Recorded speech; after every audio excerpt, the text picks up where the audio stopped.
Jeeva today பார்வையாளருக்கு வணக்கம். இன்றைய நேர்காணலில் அரசியல் சமூக ஆய்வாளர் மூத்த பத்திரிகையாளர் உமாபதி தமிழன் அவர்கள். சார் வணக்கம். வணக்கம் ஜீவா. சார், விஜய் ஆட்சியில் பங்கு அதிகாரத்தில் பண்புகின்ற ஒரு ஜனநாயக விழுமியத்துடன் கட்சியை ஆரம்பிச்சிருக்கிறாரு. இந்த ரெண்டு திராவிட கட்சியிலும் கூட்டணி கட்சிகளுக்கு உரிய மந்திரி பதவி தந்தாங்களா? ஆனால் விஜய் முதலமைச்சரானா கூட்டணிக்கு வரவங்களுக்குலாம் ஆட்சியில் அதிகாரத்தில் பங்கு, தலித் கட்சிகள், இடதுசாரிகள் எல்லாருக்கும் தர ரெடியாக இருந்தார். ஆனால் இவ்வளவு ஜனநாயகமாக அவர் இருக்கிறாரு. ஏன் சார் ஒரு கட்சி கூட இதுவரையும் அவர் அறிவித்து 1.5 வருஷத்துல யாருமே அவரோட போகலை? ஏன்? ஒரு நல்ல விஷயம் தானே சொல்றாரு, ஏன் கேட்க காலத்தில் வரதட்சணை வாங்கக்கூடாதுன்னு சொல்லி இயக்கங்கள்லாம் நடத்துவாங்க. அப்போ ஒருத்தர் மேடையில் ரொம்ப ஆவேசமாக பேசும், கட்டின சேலையோட வரட்டுங்க, அது அழுக்கு சேலையாக இருந்தாலும் பரவாயில்லைங்க, நான் துவைச்சி போடுறேங்க அப்படின்னு போட்டு எல்லாம் கைத்தட்டல் பின்னிட்டாங்க பெண்கள்லாம் அந்த கூட்டத்தில். கடைசி நீ என்னடா பண்ணுற அப்படின்னா, வேலை வெட்டியே கிடையாது, வீட்டில் சும்மா உட்காந்துருக்கேன், இதில் வரதட்சணை இல்லாமல் கல்யாணம் வேறு பண்ணிக்கிறேன்னா அழுக்கு சேலையோட வந்தால் துவைச்சி போகிறேன், உனக்கு வேலையே இல்லை, நீ அதைத்தானே செய்ய போகிற. இப்போ ஒரு ஐடி கம்பெனியில் வேலை பார்க்குறேன், வரதட்சணை வேண்டாம், 2 லட்சம் சம்பளம் வாங்குறேன், எனக்கு எந்த பெருமை வேண்டாம்னா ஓகே. நீயே அனாமத்து நாய், உனக்கே இப்போ பிச்சை எடுத்து ரோட்டில் தின்னுட்டு இருக்கு, கோயிலில் பொங்கலும் புளியோதரையும், உனக்கு பொண்ணு வேலை கொடுப்பாங்க, அதில் வரதட்சணை. இந்த வடிவில் ஒரு படத்தில் சொல்லுவாங்க, வரதட்சணை வாங்காமல் திரும்ப செய்கிறேன், கடந்த 48 ஆண்டுகளாக நான் யோசித்த போது 48 வருஷமாக, அப்போ வயசு 48 ஆகுதான் மாதிரி. இந்த மாதிரி டிக்கெட் தான் அதெல்லாம். வீட்டுக்குள்ளேயே உட்காந்துட்டு உனக்கே வழி இல்லை, எத்தனை % ஓட்டு, நோட்டாக்கு கீழேயா நோட்டாக்கு மேலேயான்னு தெரியல, வாங்கி நீங்கள் வாங்க உங்களுக்கு எல்லாம் பண்ணுறேன் அப்படின்னா என்ன ஆகும்? இப்போ யாரும் நம்பி போக தயாரா இல்லை. நீங்கள் இப்படி சொல்கிறீங்க. விஜய் வந்து எப்படின்னா, இந்த சங்கர் படத்தில் இவர் படுத்திருப்பார்ல, யார், செந்தில், கோயில் வாசலில் தூக்குச்சட்டி படத்தில், பாய்ஸ் படம் வந்து அந்த டைரி வச்சுருப்பேன், இன்றைக்கி அனுமார் கோயிலுக்கு போ, நீ ரஜினிகாந்த் வீட்டுக்கு போ, இது வீட்டில் பிரியாணி போடுவாங்க, வாங்கிட்டு வந்து அவன் ஃபுல்லாக தின்னுபிட்டு நீ பாதி எடுத்துக்க, ஒரு தூக்குவாளி நீ எடுத்துக்க, ஒரு தூக்குவாளி. இதுதான் விஜய். புரியுது அவங்களுக்கு? தூக்குவாளியை கொடுத்து செங்கோட்டையை நாளே விட்டு இன்றைக்கி வந்து இதில் கரூரில் பொங்கல் போடுறாங்கன்னு நினைக்கிறேன், நீங்கள் போயிருங்க, இல்லை சேலத்தில் கூட்டம் போடலான்னு இருக்கேன்னா இவர் தூக்குவாளியை தூக்கிட்டு அங்கே போவார், அரேஞ்ச் பண்ணணும், எல்லாம் பண்ணி. ஆமாம், இந்த வேலையெல்லாம் பார்த்து வச்சுட்டோன்னா ஒரு தூக்குவாளி விஜய்க்கு கொடுத்துட்டு ஒரு தூக்குவாளி அவர் திங்கிறக்காக இப்படி தான் போயிட்டுருக்கு. இதுக்கிடையில் இப்போ நேரிலே வர வேணாம், தூக்குவாளி வெயிலில் வச்சுருக்கேன், வீட்டு வாசல் பார்க்குற வேலையெல்லாம் வச்சுக்காத, இப்போ 2 தூக்குவாளி வாங்கிட்டு ஒன்றை வச்சுட்டு ஒரு தூக்குவாளி எடுத்துகிட்டு போயிட்டாருங்க. அப்படிங்கும்போது என்ன அவருக்கு என்ன கிடைக்குன்னா, தூக்குவாளினாலும் கிடச்சிச்சு, வெறும் இலையில வாங்கிட்டு வாங்கன்னு சொல்லாமல் அப்படின்ற மாதிரி அவர் அதை அந்த சாப்பாடு சாப்பிட்டுட்டு விஜய் முதல்வராக வந்து அவ்வளோதான்.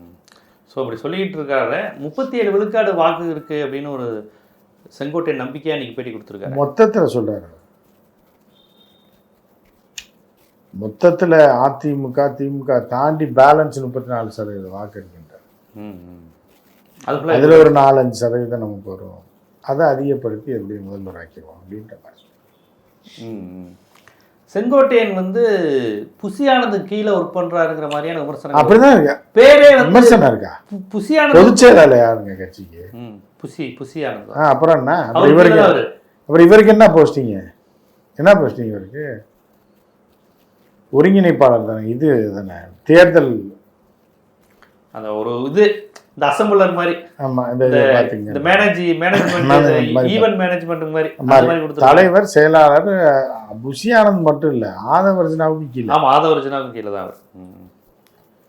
ஸோ அந்த மாதிரி தான் அவர் கணக்கு. ஒரு இத்தனை வருஷம், ஒரு 50 வருஷத்துக்கு மேல பொது வாழ்க்கையில் இருக்கிற, அதுக்காக அவர் கட்சி ஆரம்பிக்க வேண்டியது தனியா.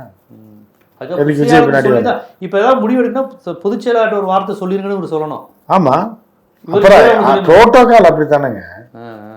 நீங்க என்ன போஸ்டிங்ல இருக்கீங்க, பொதுச்செயலாளர், தலைவருக்கு அடுத்து பொதுச்செயலாளர், பொதுச்செயலாளர் தானே எல்லாம் பார்க்கும்போது புரோட்டோகால் படி மகிழ்ச்சி தானே. அவர் ஒரு நாள் கட்சியை வளர்த்துருக்காப்புல, புஷியானந்த் தெருவாக போய் ஒவ்வொரு மாவட்ட செயலாளரையும் பார்த்து சொல்லி பேசி அவங்கள காசை வாங்கிட்டு அவங்களுக்கு போஸ்டிங்கை போட்டு எல்லாம் வேலையை பார்க்க வச்சா, இவர் வந்து தொக்கா வந்து சொன்னாருன்னா, இவர் கேப்சர் பண்ணிட்டு போயிட்டாருன்னா என்ன பண்ணுறது?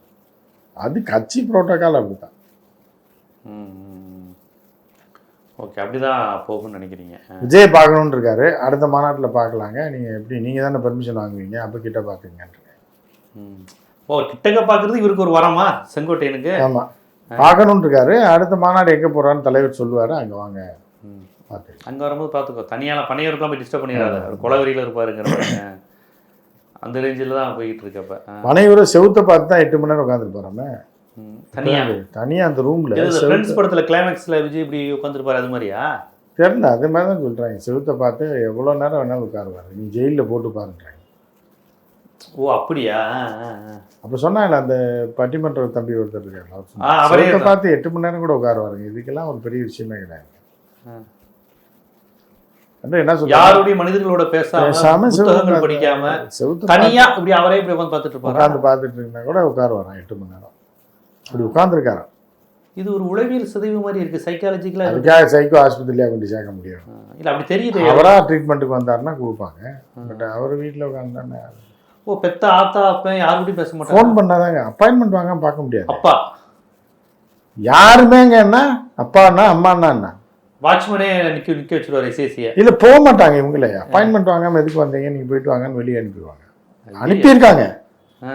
விஜய் பிள்ளைங்க சின்ன குழந்தைகளா இருக்கும்போது கூட இப்போ அப்பா பாட்டி தாத்தா பார்க்க போனோம்னா முன்னாடியே சொல்லிடணும். அப்பாயின்மெண்ட் வாங்கிட்டு தான் போகணுமா. 1 ஹவர் வரைக்கும் 3 to 4 குழந்தைகள் விளாண்டு 4 மணிக்கு கிளம்பிடணும். இல்லைன்னா வாட்ச்மேன் விட்டு துரத்தி விட்டுருவாங்க. இல்லைன்னு சொல்லுங்க, வாட்ச்மேனே துரத்திடுவார். டைம் ஆச்சுமா, 5 மணிக்கு ஐயா கிளம்ப சொன்னாருமா, இன்னும் அம்மா உட்காந்து இல்லைன்னு சொல்லுங்க. சந்திரசேகர்லாம் ஏதோ மானங்கட்ட பொழப்பு வாழ்ந்துட்டு இருக்காப்புல, வெளியே சொல்ல முடியாது. அவர் பலமுறை புசியானந்த கார்னர் பண்ணி அவரே சொல்லியிருக்காரு, என் பையனை கெடுக்கிறான் அப்படின்லாம் சொல்லியிருக்காரு. அது காரணம் என்னன்னா, புசியானந்த விட்டு இப்போ விஜய் கேட்பாப்லையா இருக்காரான்னா, இருக்காரு அனுப்பியா வெளியே 4 to 5 தானே சொல்லியிருந்தான். போய் அனுப்பி 5 வரையும் இருக்கிறாரு. 5 வரைக்கும் ஏன் இருக்காரு, 10 நிமிஷம் அனுப்பிவிடு போ சொல்லு. இப்போ புசியானந்த் போய் சொல்லும்போது என்ன ஆகுதுன்னா, அவர் புசியானந்த் மேலே காண்டாகுது, மகன் மேலே ஆகலை. என்னையே வெளியே போய் சொல்லிட்டேன், நீ தான் தடுக்கிற, நீ தான் போய் சொல்லியிருக்கேன்னு புசியானந்த் ஐயா இல்லையான்னு சொல்லியும் அவர் கேட்கல. அவரை என்ன புசி நல்லா அனுப்பிவிட்டேன், துரத்தி விடியா, சும்மா ஏன் இங்கே வராங்க அதுதான்.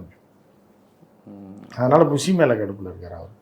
ஓகே ஓகே சரி. இப்போ என்ன பாஜக ஒரு கையால் தான் விஜய்ங்கிற மாதிரி விமர்சனம் வந்தது. கடைசி பார்த்தா பாஜகவை விஜய் தான் விஜயை கடுமையாக எதிர்க்குதே. ஜனநாயக படம் எதிர்க்குன்னா முன்னாடியே காசு கொடுத்து வர சொல்லிட்டாங்க, கொஞ்சம் நாள் கழிச்சு வரேன்றாப்ல, எலெக்ஷனுக்கு அப்புறம் வரேன்றான். அப்படியா? நான் முதல்ல தனியாக நின்று ட்ரையல் பார்க்குறேங்க, நீ அதெல்லாம் பார்க்க வேணாம், நீ வாப்பான்னா நீ நாங்கள் ஒன்று சொல்லிட்டோம், நீ ஒன்று சொல்லிட்டு இருக்கேன். இல்லை நான் எத்தனை % தனியாக வாங்குறேன்னு தெரியுறதுக்காக தான் தேர்தல் நிற்கிறேன். முடிஞ்சதுக்கப்புறம் நம்ம அதிகமாக சீட்டு ஜெயிச்சேன்னா நான் வந்து உங்களுக்கு சப்போர்ட் பண்ணுறேன்னு தானே சொல்கிறேன். நீ ஏன் அவசரப்படுறீங்க? அதெல்லாம் வேணாம், நீ எத்தனை % என்னன்னா அது பிரச்சனை ஆயிரும், நீ வந்து எங்களோட சேருவா, கூட்டணியில் வா, துணை முதலமைச்சர்னு சொல்லி அறிவிக்கிறோம். அப்போ அப்புறம் எலெக்ஷனுக்கு அப்புறம் பார்த்துக்கோம். அதுக்கு தான் சென்சார் போர்டெலாம் அதை வச்சு தான் தராங்க. இப்போ சிபிஐ விசாரணையில் எதுவும் இவர் மீது எதுவும் வழக்கு எதுவும் பாயுமா? அந்த சிசிடிவி வச்சது பஸ்ஸில் அது இருக்குல்ல, அது இப்போ ஹோல்டு பண்ணி வச்சுருக்காங்க. ஃபோன் வந்துச்சுன்னா தூக்கிட்டு வந்து திருப்பி விசாரணை போட்டுருவாங்க. அது அடுத்து தானே. அப்போ எப்படி இந்த அலைன்ஸில் சேர்த்துருவாங்க விஜயை? சேரலைன்னா பிரச்சனை வரும். சேர்ந்துருவாங்கன்னு சொல்ல முடியாது. அது ஏன்னா விஜய் வாழ்க்கை அதோட நாசமாக போயிடும். அப்படிதான் அந்த மாதிரி தான் போயிட்டு. அப்போ விஜயை வந்து சென்சார் போர்டு சிபிஐ எல்லாமே சேர்ந்து பாஜக மிரட்டுது. பாஜக மிரட்டலைங்க. நீங்கள் ஒழுங்காக இருந்தீங்கன்னா ஏன் நீங்கள் ஒரு பக்தி படம் எடுத்துருந்தீங்க அப்படின்னா ஏன் மிரட்டுறாங்க? பாலையா தேவடுகாரு படங்க அது. ஆமாம், அந்த மாதிரி தான் எடுத்துருந்தா பரவாயில்ல. நீங்கள் கத்தி ரத்தம் அருவாள் கோடாலியை நக்கிறது, ரத்தத்தை நக்கிறது, நம்ம எல்லாம் படம் எடுத்து வச்சுன்னா எப்படி விடுவாங்க? அது எதுக்கு ரத்தத்தில் நக்கினாரு விஜய்? தெரியல, ஏதாவது சைக்கோ தான். சைக்கோ பாலையா படத்தோட மோசமா இருக்கு. இப்ப பாலையா பண்ணலையே ஆந்திரால. ஆனா வன்முறை காட்சியில் தான் உண்மையிலே படத்தை சென்சார். ஆமா, அதுக்காக ஆந்திராலாம் கண்ணா முன்னா நடக்குது. அது ஆந்திரால. ஹிந்தி படத்துல பயங்கர வன்முறைகள் வருது. ஹிந்தி படத்துல எங்க வருது? இந்த அளவுக்குலாம் ரத்தத்தை நக்கிற மாதிரிலாம் இல்லையே. கோடாலியில் ரத்தத்தை நக்கிற மாதிரி காட்சியெலாம் வச்சு. இப்போ இந்த துரந்தர்னு ஒரு படம், பாகிஸ்தான் ஸ்பையை வச்சு ஒரு ஹிந்தி படம், கண்ணாம்னா தலையை விட்டுறாங்க, அடிக்கிறாங்க, கையை இருக்கிறாங்க. அது அங்கே உள்ளது இல்லைங்க, அது பாகிஸ்தானில் உள்ளது. இல்லை, ஹிந்தி படம் தானே. ஹிந்தி படம் தான், அங்கே நடந்ததை காட்டுறாங்க. அப்போ தானே வெறி ஏறி ஓட்டு போடுவான் பிஜேபிக்கு. சும்மா இங்கே எதுக்கு? அப்போ இங்கே என்ன நடந்துச்சு? அப்படி பாகிஸ்தான்னா அங்கே பார்டரில் நடந்திருக்கு, எடுத்துருக்கேன். இங்கே தமிழ்நாட்டில் என்ன கொல்ல உனக்கு? எதுக்கு ரத்தத்தை நக்கிற? நீ என்ன ஓனாயா அப்படின்னு கேட்குறாங்க. நம்ம கேட்கலாம், அவங்க கேட்குறாங்க. நம்மளாம் ஒரு ரசிகராக அந்த படம் எப்போ வரும்னு பார்த்துட்டு பார்க்கலாமே. ஆனால் சென்சார் தீபாவளிக்கு முன்னாடி தான் விடுவாங்க போல. இல்ல பராசக்தியை விட்டுட்டு பாஜக எங்களை இது பண்ணுது இப்ப புரிஞ்சுக்கோங்க அப்படின்னு ஆதவர்ஜனா பேசுறாரு. அவர் நண்பர்களுக்கு பேரை சொல்லுங்க, யாரையா விடலன்னு பேரை சொல்ல மாட்டேன். புரிஞ்சுக்கோங்க நீங்களே. நான்டா முட்டாளா, அப்ப நீ என்ன கேனேண்ணா கேட்கறவனா சொல்லு பாப்போம், நீ பேரை சொல்லு, இல்லை உன் தலைவனை சொல்லு பேரை. இருக்கவங்களாம் கேனைன்னு நினச்சிட்டீங்களா? ஏன்டா நீங்கள் காசு வாங்கி தின்னு விட்டு திருட்டு பேலுங்க வந்து இங்கே வந்து இருக்கவனு பள்ளியை போட்டுட்ருங்க, என்ன கேட்பாங்க எல்லாரும்? நம்ம கேட்கல, பிஜேபியில் கேட்பாங்கல்ல. சொல்கிறா பாப்போம், பேரை சொல்கிறா, சொல்லிடுவாங்களா அப்படின்ற மாதிரி தான் போயிட்டு. ஆனால் இப்போ அப்படி ஒரு குடும்பத்தை கட்டமைக்கிறாங்களே, பிஜேபி விஜயை எதிர்க்கிறது அப்படின்னு. அப்போ கிறிஸ்டின் முஸ்லீம் ஓட்டெல்லாம் விஜய்க்கு விழுந்துருமா? ஐயா, நாம் பட்ட நாமத்தை போட போகிறாங்க. ஏன்னா திட்டுப்பாளைய பேரையே சொல்லலைன்னு தானே அவங்க கோப்படுறாங்க. நம்ம அப்படி சொல்ல முடியாது. அதை ஒரு நாளாக கழுவி ஊற்றினா மனுஷனா இல்லை அரமண்டல் பயலாம் கூவையான்னு அந்த மாதிரி தான் போயிட்டுருக்கு. பாவம் என்ன பண்ணுவாங்க? ஏன்னா ஏதாவது சும்முனா கூட உள்ள ஜெயிலில் இருக்கணும், திகார் ஜெயிலில். பொல்யூஷன் வேறு, புகை டெல்லியில். நீ செவுத்தை பார்த்து 8 மணி நேரம் விஜய் உட்காரலாம், புகையில் உட்கார முடியுமா? ரொம்ப ரிஸ்கெல்லாம் இருக்குது. அதனால பேரை சொல்ல மாட்டாங்க. ஏதோ கனவு கண்டேன்றாங்க கடைசியில். சென்சார் கொடுக்காத மாதிரி கனவு தான் கண்டனே தவிர சென்சார் கொடுக்கலன்னு சொல்லவே இல்லையே. படத்தை ரிலீஸ் பண்ணவே இல்லையே. நான் சொன்னேன் நான் படத்தை ரிலீஸ் பண்ண சொல்லி. அது ப்ரொடியூசர் தெரியாமல் போஸ்ட் ஓட்டிட்டாரு, அந்தாலும் ஒரு லூஸ் அப்படின்றேன். நாங்கள் படம் வந்து தீபாவளிக்கு தான் ரிலீஸ் பண்ணுறோம். அந்த மாதிரி அப்படி கொண்டு போய் முடிச்சிருவாங்கங்கிறீங்க. இப்போ இது சென்சாரு சிபிஐ கேஸ்லாம் என்ன ஒரு மாதத்துல தெரிய வந்துடுமா? இல்லை அது எப்படி இருந்தாலும் இது இப்போ நெருக்கடி போயிட்டு தான் இருக்கும். அதோட அந்த படத்தை ரிலீஸ் பண்ண விடாமல் பண்ணிடுவாங்க.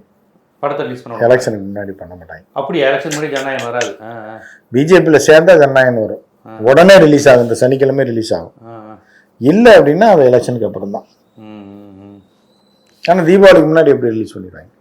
தீபாவளிக்கு இன்னும் 10 மாதம் 15 மாதம். நானும் அடுத்த வாரம் ரிலீஸ் ஆனாலும் தீபாவளி தானுங்க, தீபாவளிக்கு முன்னாடி தானே அர்த்தம். அப்புறம் என்ன? ஓகே, ஜனநாயகம் வராது பார்த்துக்க அப்படின்னு சொல்லி ஓப்பனாக மாட்டிட்டாங்க. பார்ப்போம். அப்போ விஜய் இதை மீறி தனித்துனா ஒரு போராளி அடையாளம் வந்துடல. படத்தை பேரே சொல்ல மாட்டாங்க. எங்கே போராளி? தனிச்சு நிற்கிறாரு. பிஜேபி இவ்வளவு அடக்குமுறை செய்து, திமுக அடக்குமுறை செய்து, தனித்து பிஜேபி அடக்குமுறை செய்து நான் சொல்லுங்க பார்ப்போம். பேச மாட்டாங்க. நீங்களே புரிஞ்சுக்கோங்க அப்படின்ட்டு தான். நீங்களே புரிஞ்சுங்க, நீங்களே தெரிஞ்சுங்க யார் முதல்வர். அந்த துபாகூர் கும்பல் பூரா என்ன சொல்லுங்க, நேற்று தினகரன் சொன்னாப்ல, நீங்களே புரிஞ்சுங்க யார் முதல்வர் வேட்பாளர்னு ஏற்கனவே சொல்லியிருக்காங்க, உங்களுக்கும் தெரியும். ஆடு திருடுறது யாருன்னு கேட்டா வந்து நீங்களும் உங்களுக்கு தெரியும், நீங்களே புரிஞ்சுங்கன்னா என்ன அர்த்தம் அப்படின்ற மாதிரி தான் இந்த கும்பல் பூராமே அப்படிதான் இருக்கும். வாயில பேரே சொல்ல மாட்டாங்க. ஆனா மக்கள்கிட்ட போய் அவமானப்பட்டு, அசிங்கப்பட்டு, கேவலப்பட்டு எல்லாமே பண்ணிதான் இருக்கும். பார்ப்போம் விஜயின் அரசியல் இனி எப்படி போகும். பொங்கல் முடிஞ்சு பொங்க வைக்கிறது யாரு? பொங்கல் தான் முடிஞ்சிச்சுங்க, ஜல்லிக்கட்டே முடிஞ்சிச்சு. நீ என்ன அதான் நான் ஏற்கனவே சொல்லிட்டு தான் இருப்போம். நான் போன மாதம்னு சொல்லிட்டேன், தீபாவளிக்கு முன்னாடி ரிலீஸ் ஆயிரும், ஆனால் பொங்கலுக்கு ரிலீஸ் ஆகாது. இப்போ வந்து என்னன்னா பொங்கலுக்கு முன்னாடி ரிலீஸ் ஆயிரும். இப்போ பொங்கலுக்கு அடுத்த பொங்கலுக்கு ரிலீஸ் ஆகிறதுக்கு வாய்ப்பு இருக்கு. பார்த்தீங்களா, பொங்கல் சொல்லிட்டு பொங்கலுக்கு முன்னாடியே ரிலீஸ் பண்ணிட்டாங்க. பொங்கலுக்கு அதே 24ஆம் தேதி ரிலீஸ் பண்ணுவாங்க. பார்ப்போம் இந்த அரசியல், இந்த விஷயங்கள்லாம் எப்படி போக போகுது, என்னென்ன மாற்றங்கள் வரப்போகுது அப்படிங்கிறத நம்ம பொறுத்து தான் பார்க்கணும். நன்றி.